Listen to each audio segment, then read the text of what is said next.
Happy Sunday. Thanks for joining me for the Word for All Ages. Reverend Darren is on the other part of the channel and he is doing the regular worship service. I hope you'll check it out. Thanks for joining me here for just a short story about the gospel lesson and just thinking about one thing.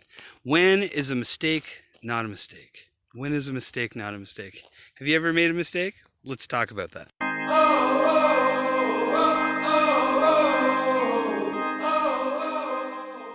Have you ever tried something and failed? Have you ever tried to write your name and just wrote a different word altogether, or been talking to someone while you were trying to do something and just wrote down something incredibly different? Have you ever tried something and fallen on your face so hard because you didn't have the skills or the ability, or you hadn't developed those things yet?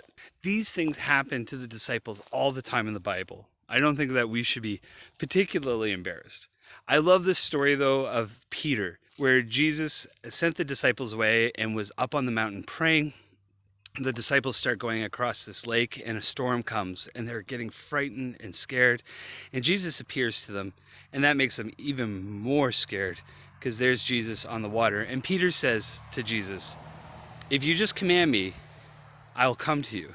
And Jesus says, "You're commanded." And Peter gets up in the boat and he starts walking on the water to Jesus. And then he notices that there is a wind blowing and it freaks him out and he starts to sink in the water.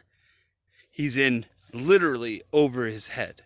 This story is so interesting because people sometimes think it's a story about how we shouldn't try to do exactly what Jesus does, or it's a story that we sometimes reach too high and then we're going to fail, because we never hear if Peter ever tries it again. We don't know if he does. And I don't really think it matters, because to me, the story's about something a little bit different. To me, what's interesting is it's the story of what happens when we try. No matter what we try, the first time we're not going to do it 100%. Some of you know that I have a garden. This year my garden, it was really big. It's one of the first times I've tried that. We didn't put down enough fertilizer. We got lots of weeds. Even if we're weeding by hand, it's way too much. And so next year, we're going to try something different. We've learned from what's happened. With our apple trees that are right behind me, I started cutting, but I was worried that I would kill the trees, even though I heard how tough they are. But the thing is, even though I tried and I failed because I didn't cut them back enough, these trees still actually gave fruit this year, and actually good tasting apples, which is not really what these ones are known for. So I feel that there's a little bit of a success. So the story of Peter, for me, is not a story about Peter failing because he tried too hard or to be like Jesus. The story of Peter is about the little success. Think of the story. He gets up and he actually does a little bit of what Jesus does. And the story for Peter, of Peter doing a little bit of what Jesus does, is our story. We can do a little bit of what Jesus does. We can go out and love this world. We can heal this world. Not in maybe all the ways that Jesus does, but a little bit. And if we have a little bit of faith, we'll start walking on water, especially when we're doing it together. We'll start doing the miraculous.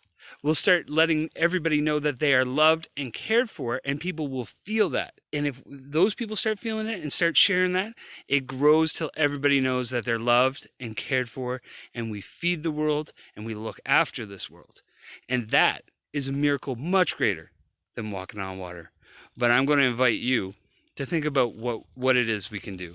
I'm going to invite you to think about how we can walk on water together. What are the miracles that we can place that start with love in our congregation?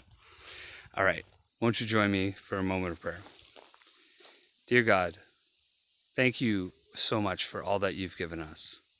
Help us give back to you and give back to this world. Help us to know that we don't need to wait for the winds to call us, for you to speak in our ear, for us to do what we know is right. That you are calling us in each moment, in each decision, to bring love and light into this world. And we thank you for inviting us to participate in that way. Thank you for giving us Jesus to follow. Amen. Thanks for joining me for worship today. I can't wait to see you guys. I'm away for the next 2 weeks and then I'll be back. In the meantime, we still have our regular services that are going to be happening. keep worshiping together, keep loving this world, and yeah, let's keep trying to walk on water. Take care.